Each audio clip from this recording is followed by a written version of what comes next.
So fast forwarding to Jupiter's most recent ingress, let's take a look at what was happening during the period between the 26th of June 2013 and the 16th of July 2014. Now, you may not remember it, but these were in many ways pivotal years for the world. 2013, for example, was the year that Obamacare was launched in America, albeit with more than a few technical hitches. It was also the year that the Snowden leaks revealed the extent of US surveillance on its own citizens and that of foreign governments, including friendly allies. The Arab Spring also went horribly wrong in Syria, with a humanitarian crisis and rising unemployment in February, leading to civil unrest and a popular uprising that was eventually quelled by the Assad regime in August of that year, who ignored Barack Obama's red line and launched a series of shocking chemical attacks on its own people. In 2014, after Ukraine's pro-Russian president resigned and fled, Ukraine lost its first opportunity to join NATO and the EU. That same year, Russia invaded and took control of Crimea. Later, it broke the Minsk Agreement, a peace treaty calling for a ceasefire, which brings us back to what happened in 2022, when Russia reignited tensions by invading Ukraine again, creating ongoing challenges for the international community, especially in its recent attempts to try and end the war. All these events would ultimately leave American foreign policy in tatters, mainly, I suspect, because Obama was trying to take a less hands-on patriarchal approach, aka might is right, and be a bit more thoughtful before getting involved in yet another global conflict. On the domestic front, though, Jupiter and Cancer seemed to work better for him, helping his administration use the Affordable Healthcare Act to make healthcare more accessible to millions, lower the cost of treatment, and stop unfair practices, such as excluding people from health insurance cover due to pre-existing conditions. Elsewhere, Iran indicated its willingness to engage in negotiations with the United States for the first time in 34 years, standing in stark contrast to North Korea's autocratic leader Kim Jong-un, who consolidated his power by executing his uncle. In South Africa, sun sign Cancer Nelson Mandela passed away, and China saw the rise of Xi Jinping as its leader. On the socio-economic front, the Black Lives Matter and Occupy movements gained momentum in both the US and Europe, driven in large part by increasing inequality, a reaction to perceived injustices after events such as the acquittal of George Zimmerman in the Trayvon Martin case, as well as the Euro crisis and austerity years following 2008. I think the fact that very few of the bankers and traders responsible for the crash were ever brought to book or forced to own up to their governance failures or duty of care breaches to their customers, especially in the subprime mortgage crisis that saw millions of families losing their homes. So it's probably no coincidence that in the years that immediately followed, the failure of globalization would drive many to heed the calls of populist leaders like Nigel Farage to vote for the economically disastrous Brexit and reject Hillary Clinton in favor of Donald Trump in 2016. What would have happened if America had voted for Hillary? After all, this was potentially another year for matriarchal figures and women leaders to rise to the fore, care of Jupiter and Cancer. Well, I guess we'll never know, but this would potentially have been a much more positive expression of this particular placement. Unfortunately, during this period, Jupiter's beneficial effects were hampered by its entanglement in the disruptive Uranus-Pluto squares, which began in 2010 and ended in 2015. In particular, Jupiter's squares to Uranus and oppositions to Pluto in Capricorn during 2013 and 2014 only served to foment socio-political disruption with an air of righteous indignation and amplify the already growing sense of defiance and rebellion over the widening gap between rich and poor, which helped fuel civil unrest and social upheavals around the world from 2010 onwards.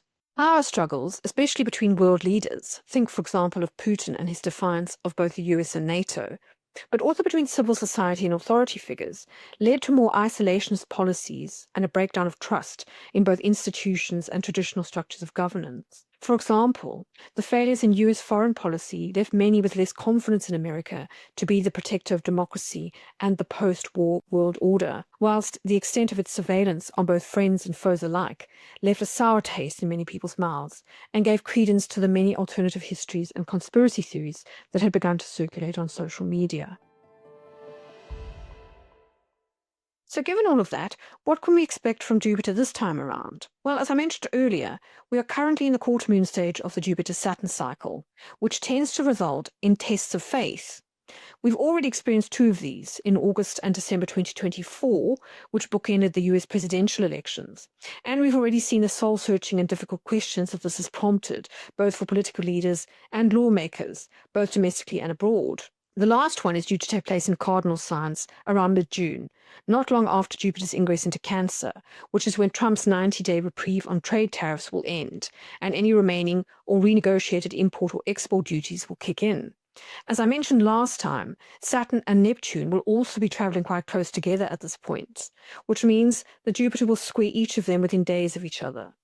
This could make the period between the 15th and the 19th of June fairly bumpy. As a result, I think we can expect the current market chaos to continue into the summer, when supply chain problems could really kick in as a result of the fluctuating import prices and have a knock-on effect on order sizes and shipping distribution schedules, a situation that is only likely to improve the following year. In general, this is a time to get real about the practicality, costs, or efficacy of certain policies or plans and make adjustments where necessary. Healthcare and the caring professions is another area where the Jupiter-Saturn square could raise ethical dilemmas or ideological tensions, especially around unrealistic expectations or flawed assumptions.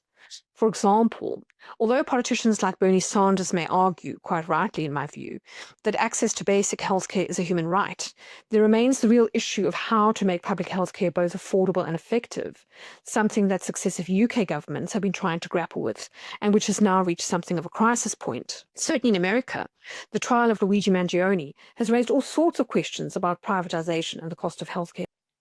His next court appearance in New York happens to be scheduled for June the 26th, just a couple of weeks after the square reaches exactitude on the 15th of June, and this energy will very much still be in play. So it will be interesting to see what emerges from that set of events.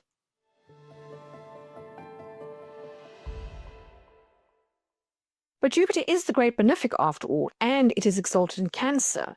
So aside from what I've mentioned at the beginning of this episode and the Jupiter-Saturn squares, what positive developments could we expect from this transit? Well, traditionally, financial astrologers often view Jupiter's journey through Cancer as a period of economic expansion, particularly in areas such as real estate, the food and beverage sector, as well as family businesses. Job opportunities in areas such as the caring professions, higher education, travel and hospitality, as well as mom and pop shops, are usually well favored under this transit. Likely beneficiaries include Cancer-ruled countries such as Canada and the US, with Capricorn-ruled ones such as the UK, Germany, Australia and the EU likely to benefit least, unfortunately. It's also worth mentioning, as I did earlier, that expansion can sometimes be negative. Think about economic inflation, ballooning deficits, or hype stocks, for instance. When given Jupiter's upcoming square to Saturn, I therefore think it prudent to consider the potential for growth or expansion against the potential market confidence killers such as Trump tariffs, as well as the increasing burden of things like defense, welfare and pension costs on governments due to longer life expectancy, the poor performance of pension funds and so on.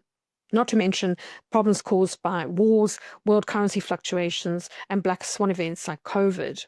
And certainly, if recent research is anything to go by, many couples, both in the UK and the US, don't feel they can afford to have children because of the increasing cost of housing, childcare and healthcare relative to their incomes. A gap that has gradually been widening since the 1990s and made worse by things like the property bubbles, which interestingly peaked in 2014, so when the last Jupiter in Cancer ingress happened, and real-term wage stagnation, as well as increasingly unequal pay distribution, which have both become staple features of contemporary labour markets the world over since at least 2008. Given all of this, I think any potential benefits from this transit are only likely to become apparent as we move past the orb of the Jupiter-Saturn square scheduled this summer towards the autumn of 2025. Although I kind of think, looking at the transits for 2026, that the summer of 2026 is likely to be better. The short term, I think a better bet would be to opt for safe haven investments like bonds, fixed interest savings accounts, real estate and gold. Insurance is also not a bad idea, especially in such volatile times. In general, Cancer's influence encourages financial security and leads to a focus on medium to long-term investment horizons as well as saving strategies. So even though Jupiter tends to encourage risk-taking, Cancer is a lot more cautious. And I think it's probably better to err on the side of Cancer in this case rather than the Jupiter sort of like aspect of things, particularly in the short term.